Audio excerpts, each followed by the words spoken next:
ልባችን ስራው ደምና ኦክሲጅንን በሰውነታችን ውስጥ መርጨት ነው።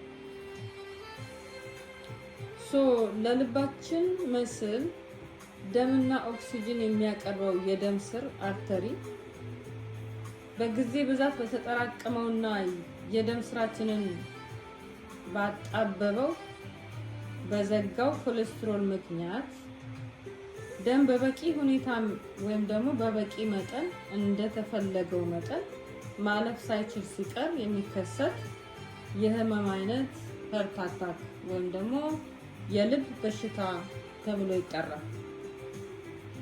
በአርተሪያችን ውስጥ የተከማቸውን ኮሌስትሮል ሸፍኖ አቅፎ የያዘው ፋይብሮስካር የሚባለው የኮሌስትሮል ሽፋን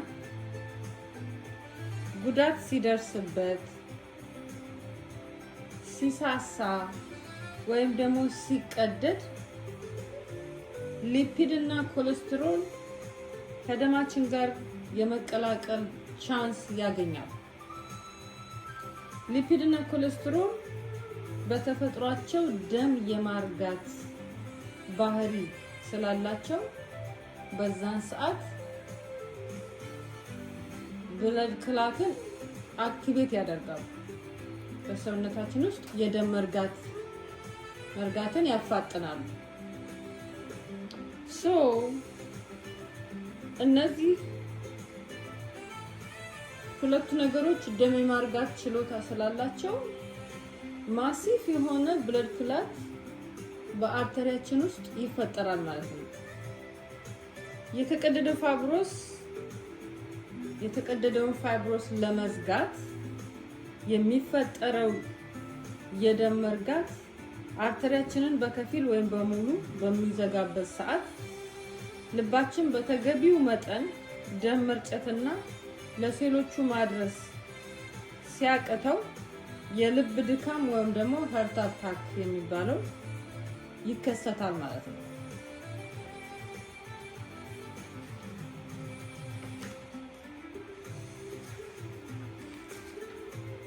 አርተሪያችን ተዘግቶ በነበረበት ሰዓት ደም ወደ ልብ ይመለሳል። ልባችን ከመጠን በላይ ሃርድ ወርክ ይገጥመዋል ማለት ነው። ከባድ ስራ ይገጥመዋል።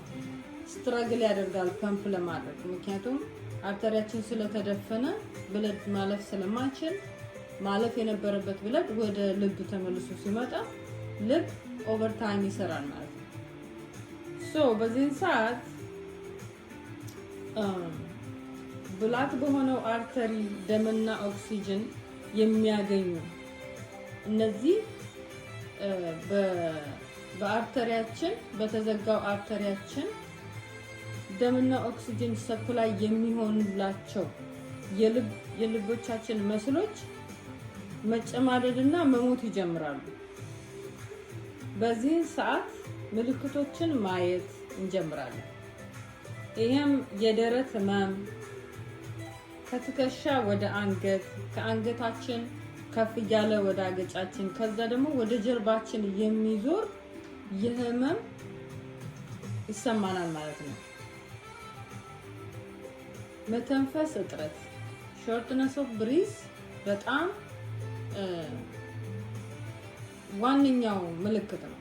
ኦክሲጅኔትድ ብለድ እንደ ልብ በሰውነታችን ውስጥ ስለማይተላለፍ የታመመው ሰውዬ ኦክሲጅን ያጥረውና መተንፈስ ያቅተዋል ማለት ነው።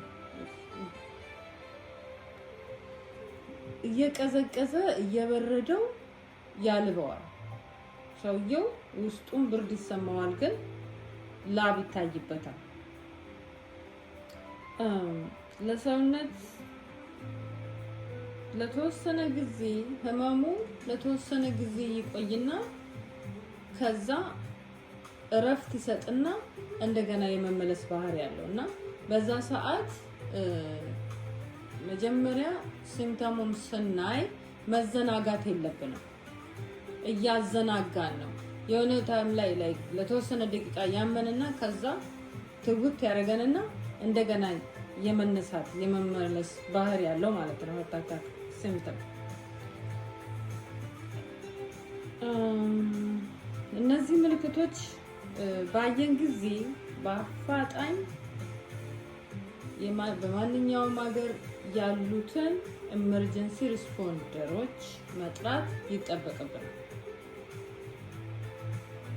በሽተኛውም በምን አይነት ሁኔታ ነው ሪስፖንደሮች እስከሚመጡ ድረስ የምንረዳው?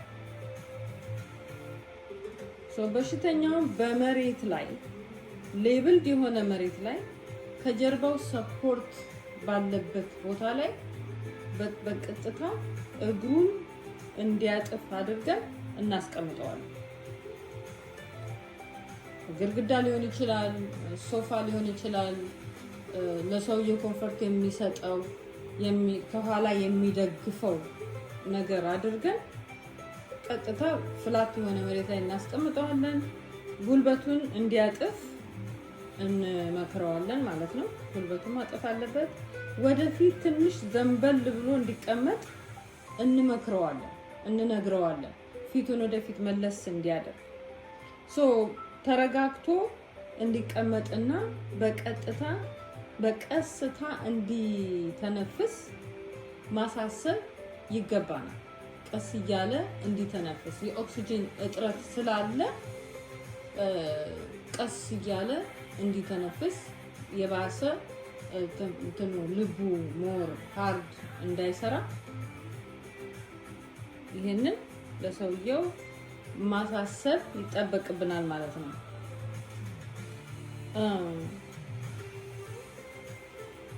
ከዛ በመቀጠል ሰውየው የለበሳቸውን ልብሶች እንመለከታለን። ሰውየው የለበሳቸው ልብሶች ጠባብ ናቸው ወይ? ሰውየው የለበሳቸው ቁልፍ አላቸው ወይ?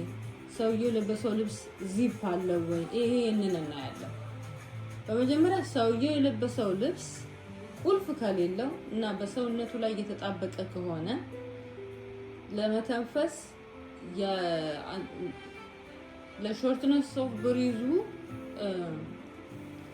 እንትን አለው ሳይድ ኢፌክት አለው ብለን ካሰብን በቀጥታ በመቀስ ቆርጠን ያንን ልብስ ከላው ላይ ማውለቅ አለብን። ምክንያቱም ለማውለቅ ስንታገል የባሰ ፈርታታኩን ማባባስ ስለሚሆን ቀጥታ መቀስ አንጥተን ልብሱን በመቀስ እንቆርጣለን እና ሰውየው ሪላክስ እንዲያደርግ እናደርጋለን። ቁልፍ ካለ ቁልፎችን በሙሉ እንፈታለን። ዚፕ ካለ ዚፕ እንፈታለን። ቀበቶ ካለ ቀበቶ እንፈታለን። ሰውየው ነፃ ሆኖ ፍሪ ሆኖ ተረጋግቶ እንዲቀመጥና ቀስ ብሎ እንዲተነፍስ እናደርጋለን ማለት ነው።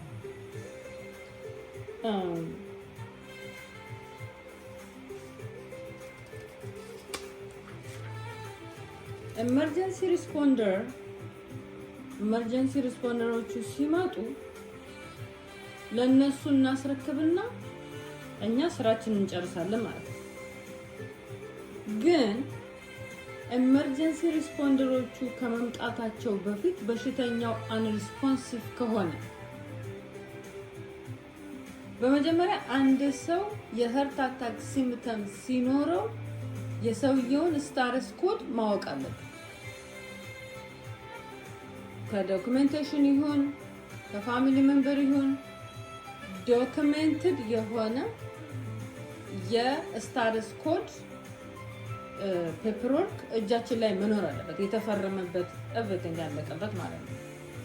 እሱን ይዘን ሰውየው ኢመርጀንሲ ሪስፖንደሮቹ ሳይመጡ አንሪስፖንሲቭ ከሆነ ምንድነው የምናደርገው? ሰውየው ፉል ኮድ ከሆነ ሲፒአር እንጀምራለን። ስንጠራው ስንነቀንቀው በምንም አይነት መንገድ መልስ የማይሰጠን ከሆነ ትንፋሽ ከሌለው የልብ ምት ከሌለው ፖልስ ከሌለው ማለት ነው እንዳልኳችሁ ኮድ ስታተሱን ፉል ኮድ ከሆነ ሰውየው በዛን ሰዓት ምን እናደርጋለን?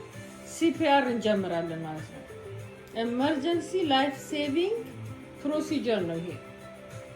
የሰው ልጅ ድንገት ጸጥ ሲል ካርዲያክ አሬስት ላይ ደርሷል ማለት ነው እና ኢመርጀንሲ ላይፍ ሴቪንግ ፕሮሲጀር እንጠቀማለን። የሰውየው heart beat stop ሲያደርግ or when he stop breathing so cardiopulmonary resuscitation እንጀምራለን። ያ ምንድነው?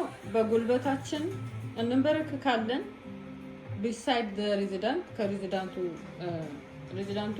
ፍላት አድርገን መሬት ካስተኛ ነው በኋላ ከዛ እንበረከካለን በጉልበታችን የእጃችንን መዳፍ ደረቱ ማህል ላይ አንደኛውን እጃችንን መዳፍ እናደርጋለን። ከዛ ጣትና ጣቶቻችንን አንድ ላይ ጨምረን ሰውየው ደረት ላይ እናደርግና ከ100 እስከ 120 ኮምፕሬሽን በደቂቃ ውስጥ ማድረግ አለብን ማለት ነው። ሶ በፍጥነትና በኃይል መጫን አለብን 2 inch down